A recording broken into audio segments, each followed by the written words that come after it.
Marcos 8, capítulo 22 al 58. Esta es la lección 22, Y he titulado esta lección 22, El verdadero llamado. Puntos suspensivos. Vamos a ver a qué. El verdadero llamado. Marcos 8, 22 al 58. Vamos a ver si podemos terminar el capítulo, y cuando termino el capítulo a mí me gusta hacer un resumen de todo para ver cómo encaja con el contexto y lo que hemos venido estudiando en el capítulo 7. Versículos 22 al 26 dice así: Vino luego a Betsaida y le trajeron un ciego y le rogaron que le tocase. Entonces, tomando la mano del ciego, le sacó fuera de la aldea. Escupiendo en sus ojos, le puso las manos encima y le preguntó si veía algo. Él mirando dijo: Veo los hombres como árboles, pero los veo que andan. Luego le puso otra vez las manos sobre los ojos y le hizo que mirase. Y fue restablecido, y vio de lejos y claramente a todos. Y lo envió a su casa diciendo: No entres en la aldea ni lo digas a nadie en la aldea. Ok, en este capítulo 8 que nosotros empezamos a ver, recuerden que empezamos estudiando sobre la segunda multiplicación de los panes, de los 4,000, y vimos cómo esta era la multiplicación hacia los gentiles, como Dios proveía del mismo milagro que hizo con su pueblo, con los judíos, ahora lo hacía con los gentiles. Vimos cómo los judíos, los líderes religiosos, respondieron a nuestro Señor Jesucristo con rechazándolo a Él y demandando una señal. Nuestro Señor Jesucristo le hace una advertencia a sus discípulos que tengan cuidado con la levadura o la hipocresía o la manera hipócrita de los fariseos y de Herodes, de cómo ellos viven su fe, que tengan cuidado. Y entonces sigue el pasaje. Marcos nos narra nos pone esta sanación progresiva del ciego de Betsaida, versículo 22 al 26. Y es progresiva porque lo que acabamos de leer es que el ciego dice que primero ve borroso y después fue aclarada su vista. Y uno pregunta, ¿qué tiene que ver esto, Marcos, con lo que estamos leyendo, de lo que está sucediendo, del rechazo de nuestro Señor Jesucristo por los líderes religiosos? Los discípulos que son enseñados o exhortados por nuestro Señor Jesucristo a que tengan cuidado de la hipocresía o de una religión hipócrita, de la levadura que vimos en los versículos.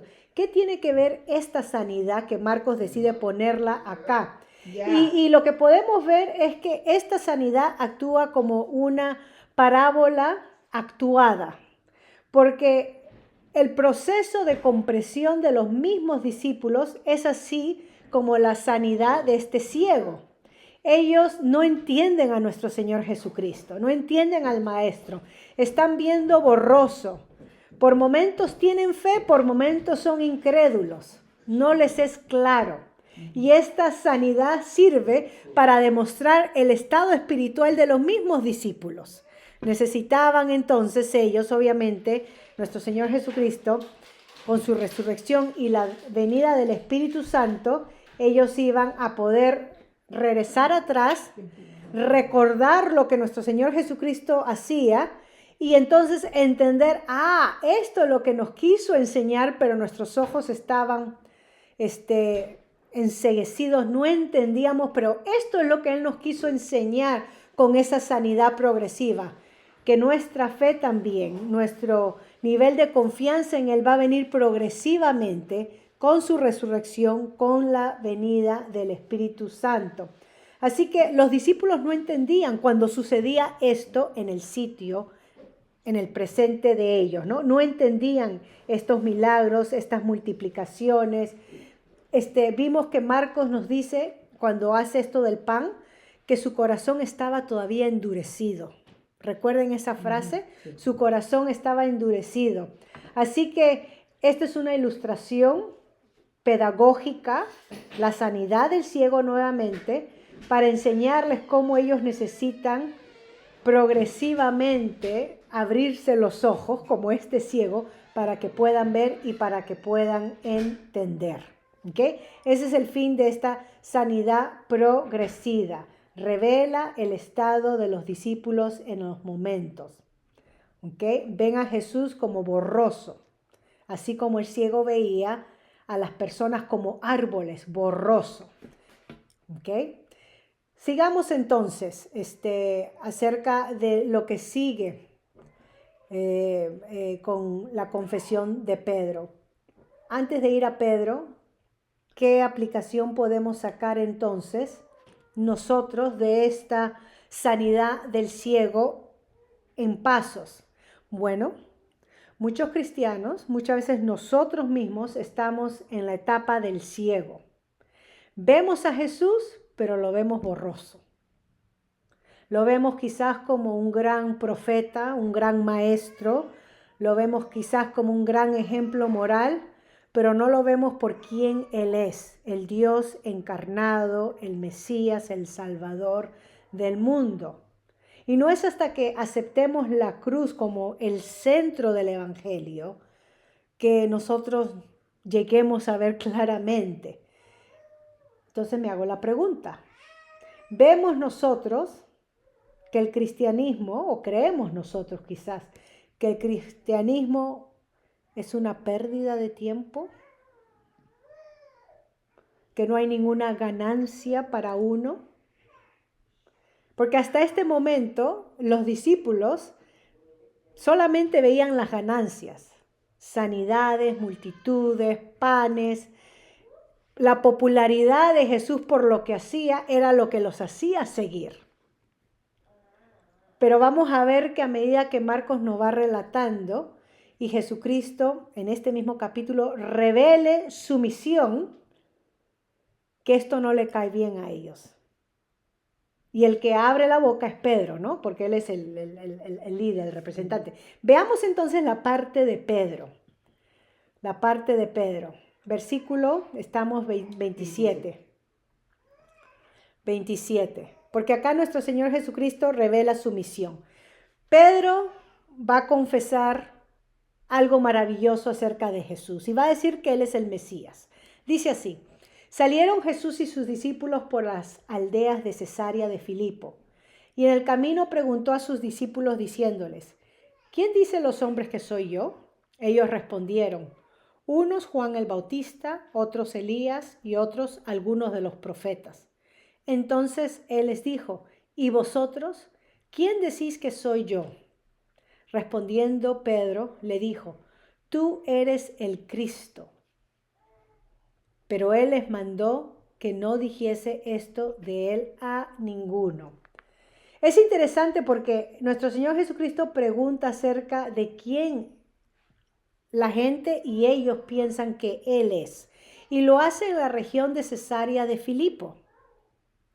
En esa región, César, o sea, era una ciudad dedicada al César, donde César era el rey, César era el que gobernaba, el que dirigía, ¿no? El Dios en la tierra que gobernaba los asuntos del imperio. Y en Cesarea de Filipo le habían hecho su monumento, su imagen a él, declarando quién era el gran César. Y es en ese lugar que Jesucristo pregunta acerca de él. Tiene una doble intención. Porque no se trata de quién es César, no se trata de quién es el líder del mundo o terrenal. Se trata de que quién es el que realmente es Jesús, quién es el que realmente gobierna. ¿Ok? Entonces la respuesta que dan los discípulos era lo que habían escuchado. Juan el Bautista, recuerden que Herodes pensaba que Juan el Bautista se había levantado de los muertos, ¿no? Por su conciencia. Otros decían que Elías o alguno de los profetas.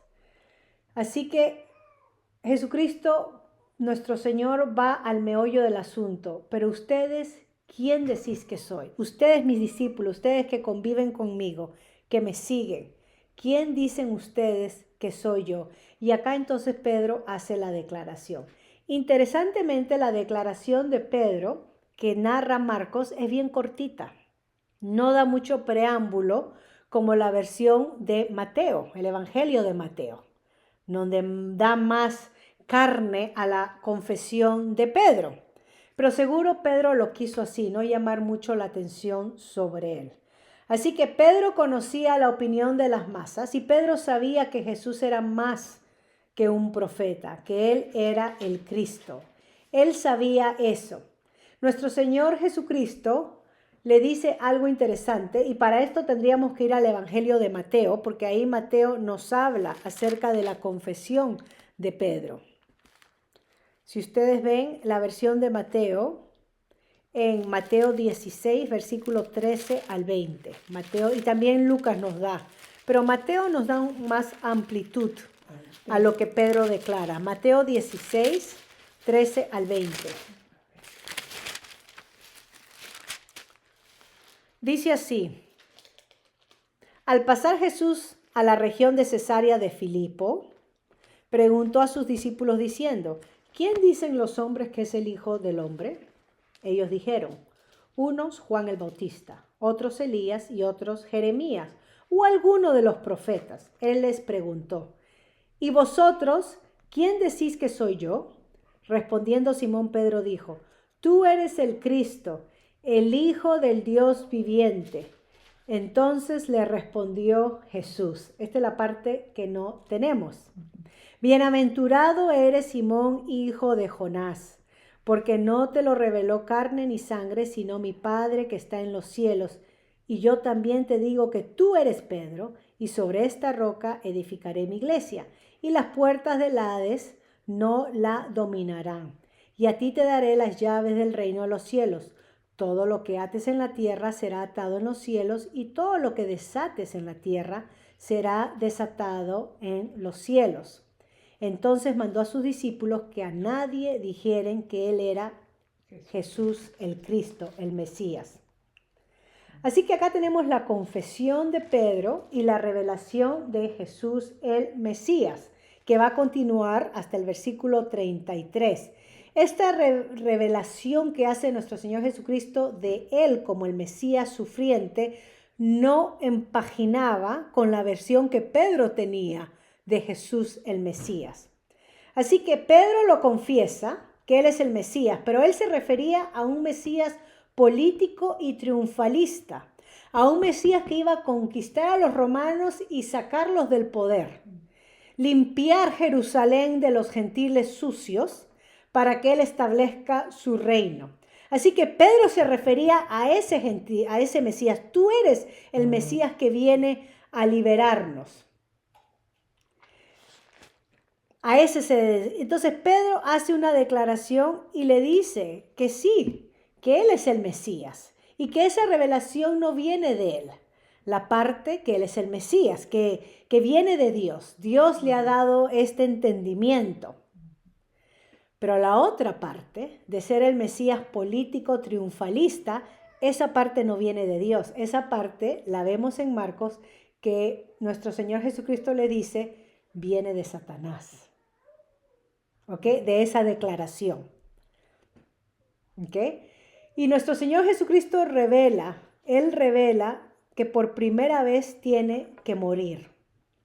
Versículo 31 de Marcos 8, voy a saltar y voy a estar saltando y regresando, dice: comenzó a enseñarles que le era necesario al Hijo del Hombre padecer mucho, ser desechado por los ancianos, por los principales sacerdotes y por los escribas, ser muerto y resucitado después de 3 días.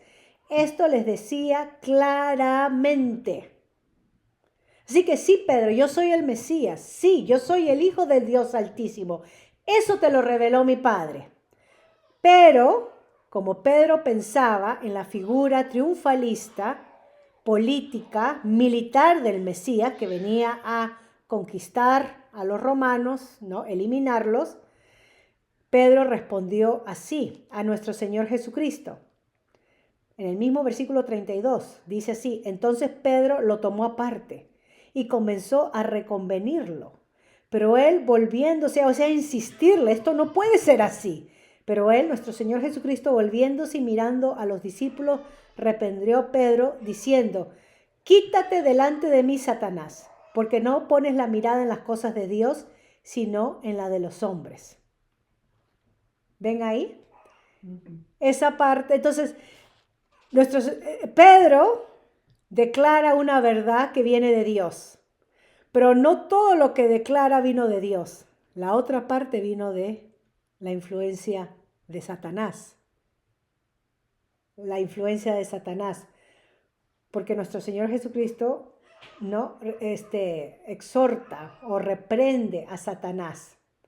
Porque el plan de Dios era que el Mesías llegue a sufrir, a dar su vida, cumpliendo las profecías, como dice Isaías 53, como dice el Salmo 118 o Daniel capítulo 9, 26. Esto estaba en sus escrituras, pero por alguna razón lo habían pasado desapercibido.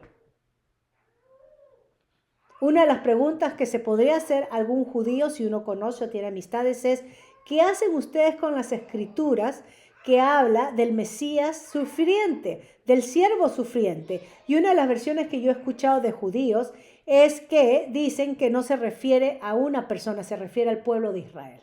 Que el pueblo de Israel es el pueblo que sufre por los pecados de la humanidad. Pero el pueblo de Israel no es un pueblo perfecto.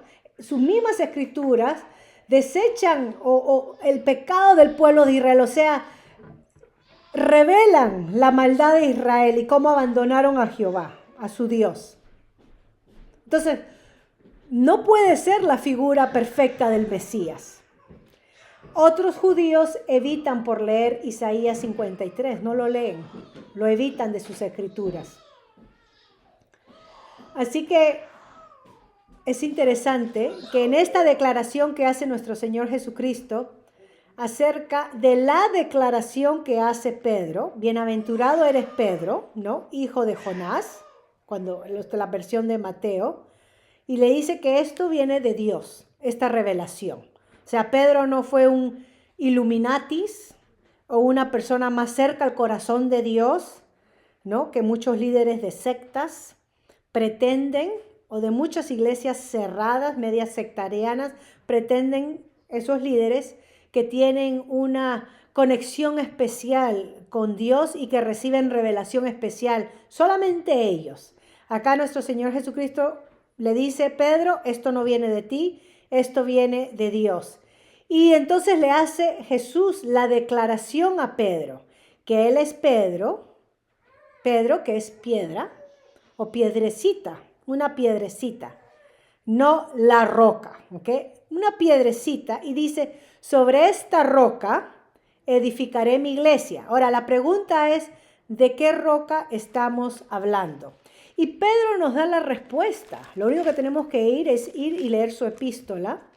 En Primera de Pedro, él mismo nos da la respuesta a lo que Jesús quiso decir con roca, si se refería a Jesucristo o si se refería a Pedro. Ahora, antes de leer la parte de Pedro, de Primera de Pedro, que Pedro mismo escribió, valga la redundancia, pónganse a pensar conmigo, si Pedro es la persona que Dios o que Jesús iba a edificar su iglesia, y él mismo es el que le dice que esto no te suceda, el ir a la cruz, ¿no hay una ahí contradicción en los planes de Dios? Si Pedro es la persona, el líder, el fundamento, que Cristo va a edificar su iglesia, él es la roca principal, que Cristo va a, o sea, el líder, el papa, donde Cristo va a edificar su iglesia. Pero Mateo, lo que acabamos de leer en Mateo es que Cristo reprende a Pedro, porque Pedro tenía una visión equivocada acerca del Mesías. Al mismo líder lo reprende. Entonces, sobre este líder, nuestro Señor Jesucristo va a edificar su iglesia, sobre esta persona de carne y hueso, no solamente que tiene una visión distorsionada acerca del liderazgo de nuestro Señor Jesucristo como Mesías, siervo sufriente, pero de persona que lo va a negar 3 veces, que va a correr y lo va a abandonar. ¿De esta persona estamos hablando? Bueno, vayamos a 1 de Pedro capítulo 2. Primera de Pedro, capítulo 2, porque Pedro interesantemente nos da la respuesta a lo que estamos hablando. Primera de Pedro, capítulo 2.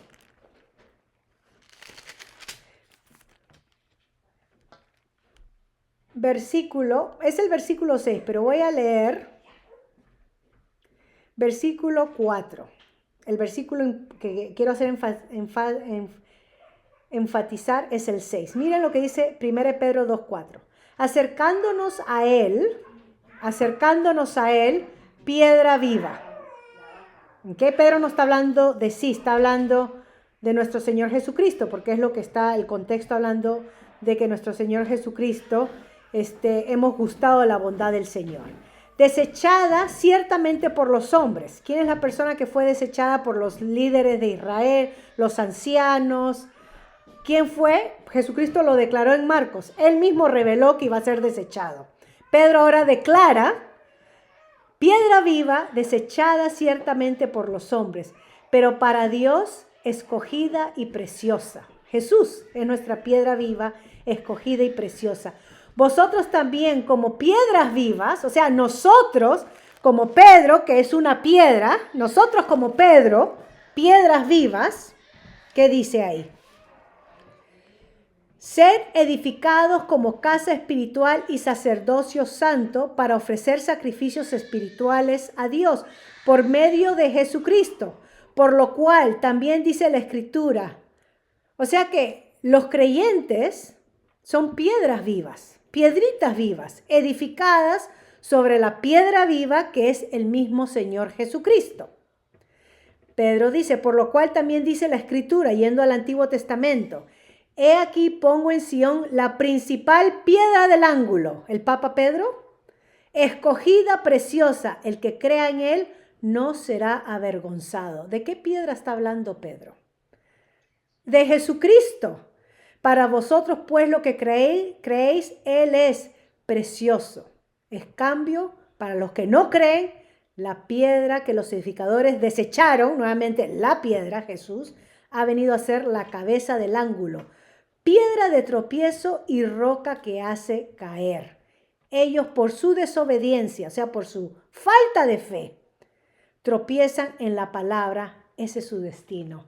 Y en este momento, interesante, Pedro estaba tropezando sobre la palabra de Jesús, porque no aceptaba que su Mesías vino a morir por él. Él pensaba, mi Mesías vino a liberarnos de la opresión romana. Vamos a armar la revolución judía. Vamos a hacer la guerra de los macabeos parte 2. Y Jesucristo le dice, no, eso no viene de mi Padre. Apártate de mí, Satanás. Porque Satanás quiere que gobierne. ¿Cómo gobiernan los hombres? A sangre, a muerte, a disparos. Yo he venido a dar mi vida. Voy a ser desechado. Yo he venido a dar mi vida. Pero tú eres una piedra importante en el ministerio de nuestro Señor Jesucristo, Pedro. Así que acá podemos aclarar de una manera bien sencilla lo que mal se ha interpretado dentro de la misma Iglesia Católica, haciendo de Pedro el primer papa, ¿no? Haciendo de él el primer papa y la piedra, el papa, la piedra principal donde la Iglesia es edificada. Porque entonces, ¿qué hacemos con 1 Pedro capítulo 2, donde él mismo interpreta las Escrituras para nosotros? Jesús es la piedra angular, ustedes son las piedrecitas, igual como Pedro acá, que es la piedrecita también. O sea, somos partes de la edificación de la casa espiritual de Dios, pero no somos el fundamento. Ni Pedro, ni yo, ni mi iglesia, ni mi pastor, ningún hombre es el fundamento. El fundamento es nuestro Señor Jesucristo, la piedra. Y aquellos que no creen van a tropezar sobre esta piedra, sobre este fundamento. Ok, voy a dejar esa parte de ahí porque podemos seguir, pero acá tenemos la confesión de Pedro y hemos visto con Mateo también lo que nuestro Señor Jesucristo anuncia, el propósito de su misión mesiánica, ¿okay? Y cómo Pedro no entendía y fue reprendido. Vamos al tenemos el capítulo 8, estamos en los versículos 34, sí estamos llegando al final, que versículo 34 en adelante dice así: y llamando a la gente y a sus discípulos, les dijo: si alguno quiere venir en pos de mí, niéguese a sí mismo y tome su cruz y sígame. Porque el camino a la gloria es el camino de la cruz. No es el camino de rebeldía ni rebelión, ni agarrar armas y rebelarnos contra los poderes de este mundo. Así que la misión de nuestro Señor Jesucristo, Él advierte a aquellos que quieran seguirle que se trata de sufrir. No se trata que vamos a entrar gloriosos a Jerusalén. Bueno, entraron con las palmas, ¿no? En el Hosana que se clamaban y eran bienvenidos. Pero esa no es la realidad. Vamos a ser perseguidos, maltratados, despreciados, hasta darnos muerte. Eso es lo que significa el costo de seguir a Jesucristo. Y estas palabras literalmente eran para los discípulos de Jesús, que sufrirían el rechazo y la muerte por seguir a su maestro, porque todos, ¿no?, fueron martirizados por la fe a nuestro Señor Jesucristo. Así que Él aclara: si alguno de ustedes piensa que va a tener una plataforma con un reinado y va a haber mucha comida, mucho pan y muchos agasajamientos y honores, olvídese, de eso no se trata el estar conmigo. Hoy muchos venden la imagen de un Jesucristo de prosperidad. Estar con Jesucristo significa tener honores, dinero, prosperidad, sanidad, estar en las alturas. ¿Qué hacemos con este pasaje? No leemos la Biblia. Seguir a nuestro Señor Jesucristo significa seguir el camino del sufrimiento a la gloria. Es llevar la cruz, negarnos, negar nuestros apetitos, nuestras carnalidades, nuestros egoísmos. ¿Okay? Nuestro Señor Jesucristo se negó a sí mismo para morir en la cruz. Él dio su vida y nosotros debemos de seguir su pisada. ¿Okay? Nosotros debemos de seguir su pisada. Así que, ¿cómo nos negamos a nosotros mismos? Viviendo para Jesús. Si vivimos para nosotros, vivimos para nuestros placeres, nuestros gustos, nuestros intereses. Cuanto más vivamos para Jesús, por servirle a Él, agradarle a Él, darle toda la gloria a Él, seguir sus pasos, entonces nos negaremos a nosotros mismos. Porque cuando me cueste perdonar, y el Señor me dice 70 veces 7 tienes que perdonar a aquel que te ofende, y yo lo hago, me estoy negando, porque mi espíritu me dice: no le hables, ¿no? Mantén el rencor, mantén el resentimiento. ¿Qué se ha creído? Habla mal de la persona, esparce rumores. Eso me dice mi carne que haga cuando una persona que amo me paga mal. Pero el negarme a mí significa que no hago eso lo que yo quiero hacer. El negarme a mí significa el perdonar como Él perdonó. Quizás esté en una relación con amistades porque por no perderlas no les diga la verdad o no les hable con la verdad. Y me callo la boca, no le digo la verdad y me callo la boca para no dañarlas, para no herirlas. Ojo, no estamos hablando en cómo se deben de decir las cosas, sino simplemente decido no decirlas y punto. Porque es más conveniente, más cómodo para mí. Pero el negarme a mí misma, estoy dando ejemplos, ¿qué significa negarme? El negarme a mí misma significa que tengo que incomodarme por amor a esa persona y decirle la verdad, que lo que está haciendo no es correcto. Aunque eso me cause que la persona no me quiera más, no me quiera ver, me deje de hablar, se enoje, se resienta, lo que sea, eso puede causar eso. Bueno, tengo que negarme a mí, seguir. ¿Qué haría nuestro Señor Jesucristo en nuestro lugar? Imagínense, si Él no hubiera querido perder a Pedro, que era su discípulo estrella, o el que estaba ahí con Él, no le hubiera dicho: apártate de mí, Satanás. Pobrecito Pedro, se va a ofender. Voy a perder a Pedro. ¿Y quién voy a tener si no está Pedro conmigo? Le dijo sus verdades. Esta parte que tú estás hablando, esto no viene de Dios. Este es el diablo mismo usándote. Entonces hemos visto 2 ejemplos de cómo nos negamos a nosotros mismos y también quiero hacer hincapié de que no podemos idolatrar a ningún líder terrenal. Al único que adoramos y veneramos es a nuestro Señor Jesucristo. No idolatremos al pastor, ni a los líderes, ni porque cantan bonito, porque hablan bonito, porque saben mucho, o porque tienen mucha compasión, o son muy empáticos, o muy sacrificados, lo que sea. No veneremos a ningún líder, porque caen como Pedro. Pueden decir la verdad y predicar la verdad, y al mismo tiempo pueden ser influenciados por Satanás en decir una mentira, como no, la cruz no, Señor, allá no. Así que no nos sorprendamos, no nos decepcionemos si escuchamos líderes que predican la verdad y al mismo tiempo pueden ser influenciados a decir mentiras o a hacer el mal. Porque acá tenemos Pedro haciendo exactamente eso.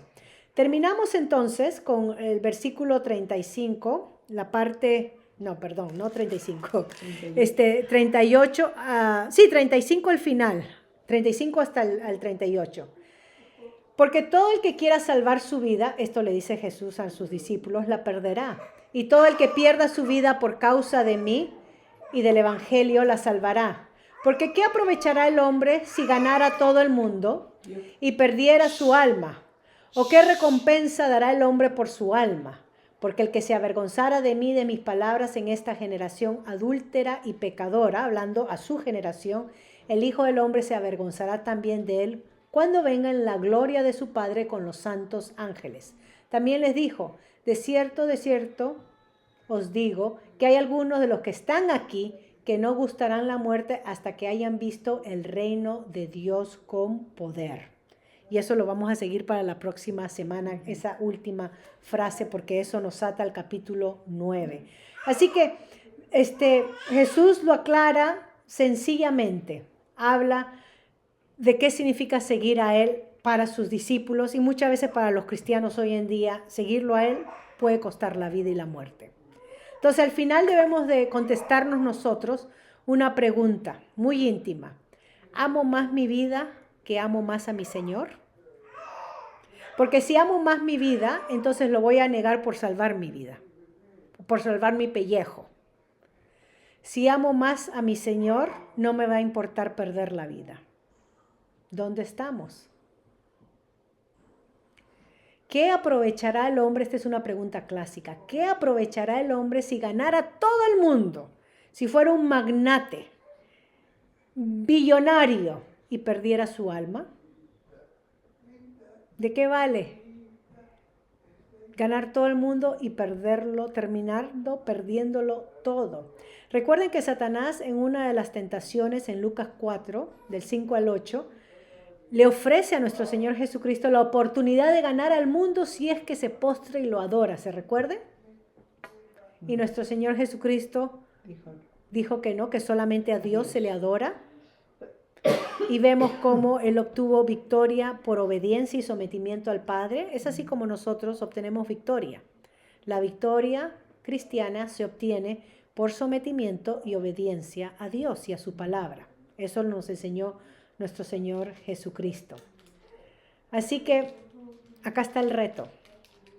Acá está el reto. ¿Nos avergonzamos de Él? ¿Nos avergonzamos de Él? Y Jesús entonces termina hablando de que hay algunos ahí presentes que no gustarán la muerte hasta que hayan visto el reino de Dios venir con poder. ¿A qué se refiere? Bueno, a lo que vamos a ver en el próximo capítulo.